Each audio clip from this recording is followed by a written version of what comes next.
बाबा का आशीर्वाद SPM channel पर आपका स्वागत है। आप दर्शन कर रहे हैं माता के 3 पिंडियों के रूप में। बहुत सारी साधनाओं के बाद ऐसी सुंदर आकृतियां बननी शुरू हो जाती है। हमारे हिंदू धर्म में 3 प्रमुख देवियों के बारे में बताया गया है, देवी दुर्गा, लक्ष्मी और सरस्वती। और इन्हीं की पूजा हम सबसे ज़्यादा करते हैं और इन्हीं के अलग अलग रूप हैं जिनके बारे में हम सभी जानते हैं। देवी दुर्गा सुरक्षा की देवी मानी जाती है, ऐसे ही देवी लक्ष्मी धन की देवी, ऐश्वर्य की देवी, देवी सरस्वती ज्ञान की देवी। इसलिए तीनों देवियों की पूजा करनी बहुत ही ज़रूरी एक मनुष्य के लिए कहा गया है। और इसलिए आप सभी जानते हैं कि नरवाण मंत्र की शक्ति को बहुत ज़्यादा बताया गया है। और वैष्णो देवी में माँ 3 पिंडियों में एक साथ है, इसलिए हर कोई ये जानता है कि अगर किसी भी भगत ने माता वैष्णो पर जाकर कभी भी कोई भी अपनी इच्छा मांगी है तो वो इच्छा जरूर पूरी होती है, क्योंकि एक साथ तीनों देवियों की शक्तियाँ काम करती हैं वहाँ पर। ऐसे ही दीपक पर ऐसी सुंदर जब आकृतियाँ बनती हैं जिनमें आप माता के तीनों रूपों को एक साथ देख सकते हैं, तो ये आपके लिए बहुत ही शुभ होती हैं। कहा जाता है कि जब ऐसा बनना शुरू होता है तो आपके जीवन में हर कोई कार्य बनना शुरू हो जाता है। आज इनकी शक्तियों के बारे में बात करेंगे, क्योंकि बहुत सारे लोग यही कहते हैं कि क्या हमें प्राप्त होगा या किस तरह से हमारे जीवन में बदलाव होगा। तो माँ दुर्गा, जिन्हें माँ पार्वती भी कहा जाता है, देवी दुर्गा शक्ति के 9 अलग अलग रूप हैं जो नेगेटिविटी को दूर करने के लिए, कवच की तरह काम करने के लिए और बहुत सारी हमारी समस्याओं को दूर करने के लिए उनको पुकारा जाता है। और कहा जाता है कि जब माँ की कृपा होती है तो हमारे जीवन में जो जड़ता है या नेगेटिविटी है वो सब कुछ खत्म होती है। ऐसे ही देवी माँ लक्ष्मी की कृपा होती है तो हमारे जीवन में बहुत सारे रास्ते खुलते हैं, धन का आगमन होता है। साथ में यहाँ पर मैं ज़रूर बताना चाहूँगी कि माता लक्ष्मी के आगमन से आपके जीवन में बदलाव आते हैं और वो बदलाव सभी को दिखाई भी देते हैं। माँ देवी लक्ष्मी के 8 स्वरूप सबसे ज़्यादा माने गए हैं। 8 रूपों को सबसे ज़्यादा पूजनीय माना जाता है। देवी का यह रूप सबसे ज़्यादा पूजा जाता है धन लक्ष्मी, क्योंकि सभी धन लक्ष्मी के लिए उनकी पूजा करते हैं। विद्या लक्ष्मी, धान्य लक्ष्मी, संतान लक्ष्मी, धैर्य लक्ष्मी, विजय लक्ष्मी और भाग्य लक्ष्मी। क्योंकि अगर आपके भाग्य में लक्ष्मी नहीं होती है तो आपके आई हुई लक्ष्मी भी आपके पास से चली जाएगी। इसलिए माँ के अष्ट रूप की पूजा की जाती है, क्योंकि हर चीज़ आपको तभी प्राप्त होगी जब आपको माँ का पूर्ण आशीर्वाद प्राप्त होगा। ऐसे ही माँ देवी सरस्वती, इनकी पूजा बहुत की जाती है, क्योंकि अगर आपके पास शक्ति है, धन है, ज्ञान नहीं है तो आप उस धन का प्रयोग अच्छी तरह से नहीं कर सकते, उस शक्ति का प्रयोग आप अच्छी तरह से नहीं कर सकते हैं। इसलिए कहा जाता है कि ज्ञान की आवश्यकता सबसे ज़्यादा है।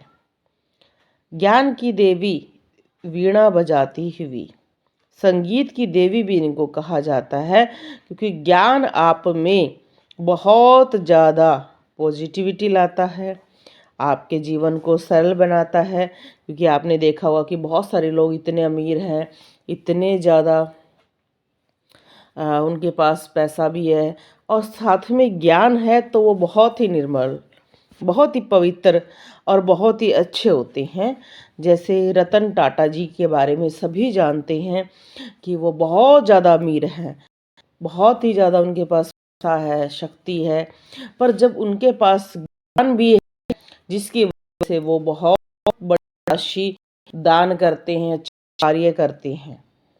बहुत सारे लोगों के पास पैसा होता है, बहुत सारे लोगों के पास शक्ति होती है, पर उस पैसे को अच्छी जगह लगाना, लोगों की मदद करना, साथ में अपने देश के लिए भी कुछ करना, तो कहा जाता है कि उनकी सादगी को हम देख सकते हैं। ऐसे ही बहुत सारे हमारे इंडिया में बहुत सारे व्यक्ति रहे हैं जो ये सदैव मानते हैं कि पैसा और लक्ष्मी के साथ अगर ज्ञान होगा तो सबका जीवन सरल होगा। अगर आपके दीपक पर ये तीनों आकृतियाँ बन रही हैं तो आगे चल के आपके जीवन में बहुत सरलता आनी शुरू हो जाएगी, आपके मन में बहुत अच्छा होगा।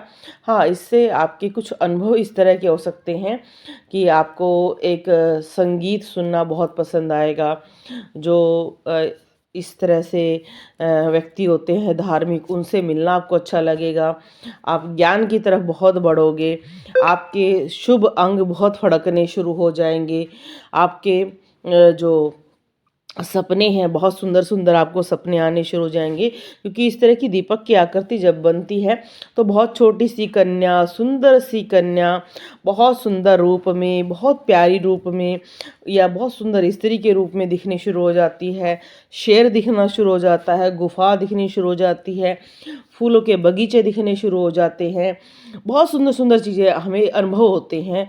बहुत सारे तो ऐसे कहते हैं जी हम सोते हैं हमारे सर पर कोई हाथ फेर रहा है, क्योंकि माँ बहुत प्रेम से हमें वो चीज़ें दिखाती है, बहुत सुंदर सुंदर गुफा दिखती है। और मैं ज़रूर कहना चाहूँगी, अगर आपका ध्यान लगता है और आप कोई चीज़ देखते हैं तो आप डरना नहीं। देखो, शुरुआत कई बार हमें बहुत अंधेरे से होती है, हम अंधेरे से आगे बढ़ते हैं और हमें प्रकाश दिखना शुरू होता है, पर बहुत सारे लोग वो थोड़ा सा अंधेरा देखते हैं, डर के आँख खोल लेते हैं। कुछ जो अनुभव हो रहा था उसको अगर आप पूर्ण नहीं करेंगे, चीज़ों को वो रास्ते में ही छोड़ दोगे, तो आप पूर्णता को नहीं प्राप्त कर पाओगे। इसलिए ध्यान के टाइम अगर झटके लग रहे हैं, सर घूम रहा है, कंधे भारी हो रहे हैं, या जीभ बाहर निकल रही है, तो डरना नहीं है। आज नहीं तो कल ये होना है, इसको होने देना। और इस चीज़ को थोड़ा सा, ना तो इस चीज़ को ज़्यादा मन पे लेना है कि नहीं ये होना शुरू हो गया है, बहुत सरलता से इन चीज़ों को लो, बिल्कुल सरल तरीके से, ज़्यादा इन पर माइंड प्रेशर नहीं डालना अपने। आपको ये अनुभव हो रहे अच्छे अनुभव हैं, आपके मन में माँ को श्रृंगार चढ़ाने का मन करता है, आपको सुंदर लाल रंग, पीला, हरा बहुत अच्छा लगना शुरू हो जाता है, तो आप पहने। अगर किसी को इस चीज़ों में हो रहा है तो आप मेहंदी लगाना या श्रृंगार करना पसंद है तो आप ज़रूर करें, ऐसा कुछ नहीं कि आप नहीं करें, पर सरलता से, सुंदरता से ऐसे करें कि वो सुंदर लगे।